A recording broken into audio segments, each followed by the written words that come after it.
আজ জুম্মা বরকত ও রহমতের সেরা দিন। রাসূল সাল্লাল্লাহু আলাইহি ওয়াসাল্লাম বলেছেন, জুম্মার দিনে এমন একটি সময় আছে যখন বান্দা যে দোয়া করবে আল্লাহ তা কবুল করবেন।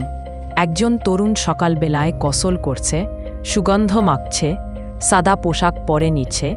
আজকের দিন শুরু হোক পবিত্রতার সাথে। গোসল করা, সুন্দর পোশাক পরা, সুগন্ধ ব্যবহার করা সবই সুন্নাহ। টেবিলে খোলা কুরআন, আলো পড়ছে পাতায়, সূরা কাহাফ পড়ছে কেউ।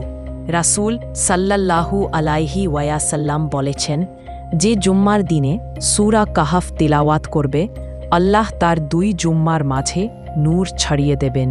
মসজিদের ভেতর নামাজের জন্য সারিবদ্ধ মানুষ একসাথে সিজদা করছে। জুম্মার দিন আমাদের ঈমানকে শক্ত করে, মনের গুনাহ ধুয়ে দেয় আর আল্লাহর কাছে নিকটবর্তী করে। আকাশের দিকে হাত তুলে দোয়া করছে, চোখ ভিজে উঠেছে।